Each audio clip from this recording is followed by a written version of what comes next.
السلام علیکم ورحمۃ اللہ وبرکاتہ نحمدہ ونصلی علی رسولہ الکریم اما بعد۔ امید کرتے ہیں آپ تمام سسٹرز خیر عافیت سے ہوں گی اور ایمان کی بہترین حالت میں ہوں گی۔ اللہ رب العزت سے دعا ہے آپ کی طرف ہر بڑھنے والا شر خیر میں بدل دے، آمین۔ پیاری سسٹرز، ہم لوگ سورۃ الانعام آیہ مبارکہ 124 تک تفسیر اور 127 تک ٹرانسلیشن کر چکے تھے۔ آج کا لیسن آیہ مبارکہ 125 سے سٹارٹ کریں گے اور ٹرانسلیشن کا لیسن مزید نہیں پڑھیں گے۔ رب اشرح لی صدری ویسر لی امری واحلل عقدۃ من لسانی یفقہوا قولی اللہم بارک لنا فی اوقاتنا اللہم فقہنا فی الدین اللہم انی اسألک الہدی والتقی والعفاف والغنی اللہم الہمنی رشدی وَأَعِذْنِي مِن شَرِّ نَفْسِي اعوذ باللہ من الشیطان الرجیم بسم اللہ الرحمن الرحیم فَمَن يُرِدِ اللَّهُ أَن يَهْدِيَهُ يَشْرَحْ صَدْرَهُ لِلْإِسْلَامِ وَمَن يُرِدْ أَن يُضِلَّهُ يَجْعَلْ صَدْرَهُ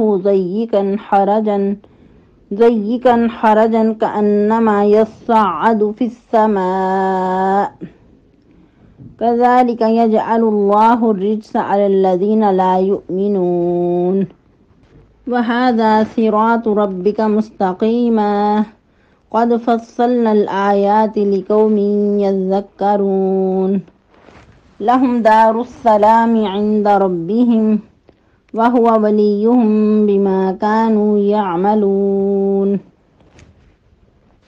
تفسیر۔ آج کا لیسن بہت ہی زیادہ امپورٹنٹ ہے۔ اللہ سبحانہ و تعالیٰ آیہ مبارکہ 125 میں دو طرح کی کیٹیگری کا ذکر کر رہے ہیں۔ کیا فرما رہے ہیں اللہ تعالیٰ؟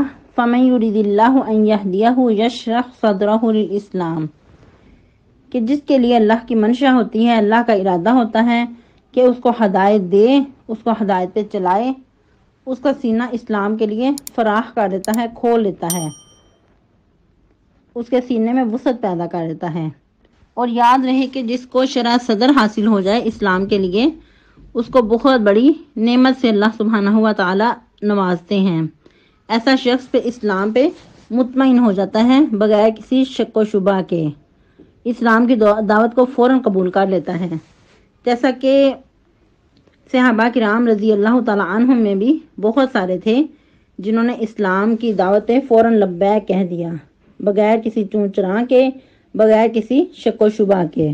اور ایسے شخص کا بھی سینہ اسلام کے لیے کھلتا چلا جاتا ہے، اس میں مزید وسعت پیدا ہوتی جاتی ہے، اس کے لیے عمل کرنا آسان ہو جاتا ہے، اس کے اندر اللہ سبحانہ و تعالیٰ کی محبت پیدا ہو جاتی ہے اور وہ محبت میں اضافہ ہی ہوتا جاتا ہے۔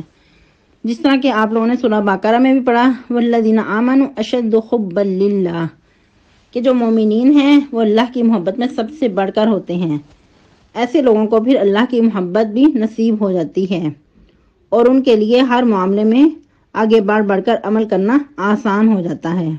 پھر ایسے لوگوں کے لیے وَالَّذِينَ جَاهَدُوا فِينَا لَنَهْدِيَنَّهُمْ سُبُلَنَا ہو جاتا ہے۔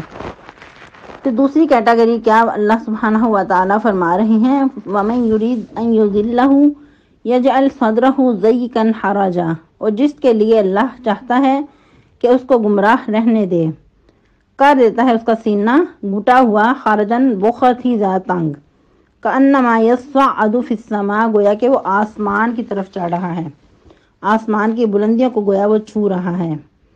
ایک تو سینہ کا تنگ ہو جانا، گھٹ جانا، گھٹن کا شکار، اور دوسرا جب وہ جوں چڑھائی چڑھتا ہے تو انسان کے سینے میں گھٹن پیدا ہوتی ہے، اور پھر مزید جو انسان بلندی کی طرف جاتا ہے تو آکسیجن بھی کم ہو جاتی ہے، تو اسی لیے انسان کے لیے چڑھائی چڑھنا مشکل ہو جاتا ہے۔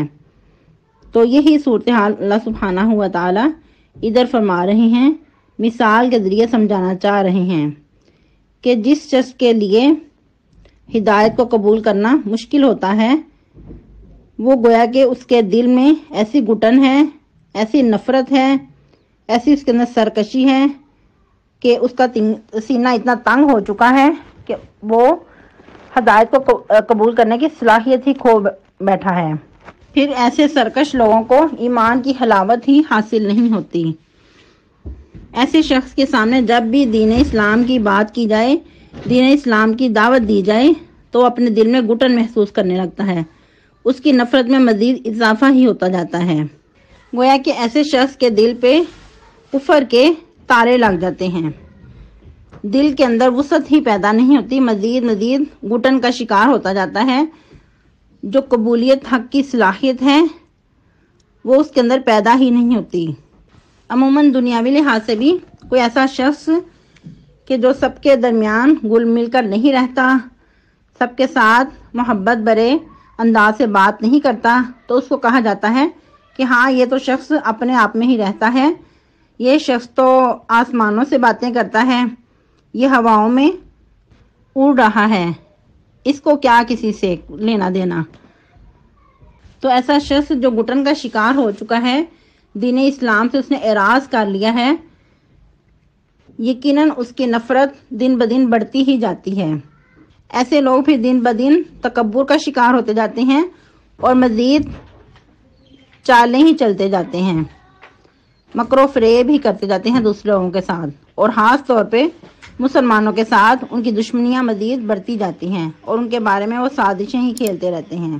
اسی لیے اللہ سبحانہ و تعالی مزید فرما رہے ہیں کذالک یجعل اللہ الرجس علی الذین لا یؤمنون، اسی طرح رکھ دیتے ہیں اللہ تعالیٰ ناپاکی گندگی ان لوگوں پر جو ایمان نہیں لاتے، یعنی کہ جو ایمان لانا نہیں چاہتے، ایمان کو قبول نہیں کرنا چاہتے۔ اللہ سبحانہ و تعالیٰ کفر و شرک کی ضلالت کی گندگی ناپاکی ان لوگوں کے دلوں میں مزید بڑھا دیتے ہیں۔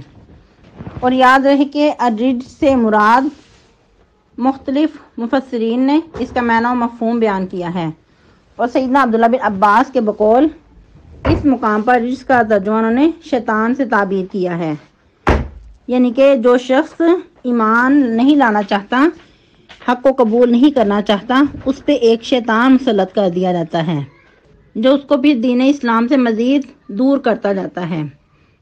پھر مزید یہ کہ رجس کا معنی ناپاکی بھی ہے اور عذاب بھی ہو سکتا ہے۔ اگر ناپاکی ہی اس کا معنی لیا جائے تو کفر و شرک کی ضلالت کی ناپاکی، اور اگر اس سے مراد عذاب ہے تو گویا کہ دنیا پہ اس پہ لعنت مسلط کر دی جاتی ہے، لعنت کا عذاب مسلط کر دیا جاتا ہے، اور آخرت میں جو عذاب ہوگا وہ بہت ہی سخت ہے اور ہمیشہ باقی رہنے والا ہے۔ پھر مزید اللہ سبحانہ و تعالی صراط مستقیم کی پہچان کروا رہے ہیں، وَهَذَا صِرَاطُ رَبِّكَ مُسْتَقِيمًا، یاد رکھو، سن رکھو، یہ تمہارے رب کا سیدھا رستہ ہے، یعنی کہ دین اسلام ایسا واضح اور روشن رستہ ہے جس میں کوئی ابہام نہیں، کوئی شک و شبہ نہیں، کوئی چھپا ہوا نہیں ہے، بلکہ سیدھا رستہ ہے۔ جو اس پر چلے گا وہ یقیناً جنت تک پہنچ جائے گا، وہ اپنی منزل مقصود کو پا لے گا۔ جس طرح کہ ایک حدیث کے مطابق نبی صلی اللہ علیہ وسلم نے ایک خط کھینچا لمبا سا، یعنی کہ ایک لکیر کھینچی اور اس کے گردا گرد چھوٹے چھوٹے بھی خط کھینچے، یعنی کہ چھوٹی چھوٹی لکیریں بھی کھینچی۔ پھر کہا کہ یہ جو سیدھا رستہ ہے، یہ جو لمبا رستہ ہے، یہ صراط مستقیم ہے، اور جو اس کے ساتھ چھوٹے چھوٹے رستے ہیں یہ گمراہیوں کے رستے ہیں۔ تو یقیناً جو شخص صراط مستقیم پہ چلے گا وہ اپنی منزل کو پا لے گا، اور جو چھوٹے رستوں پہ چھوٹی لکیریں تھیں ان پہ چلنے کی کوشش کرے گا تو وہ بھٹک جائے گا اور منزل مقصود تک نہیں پہنچ پائے گا، اور بندہ مومن کی منزل جنت ہے۔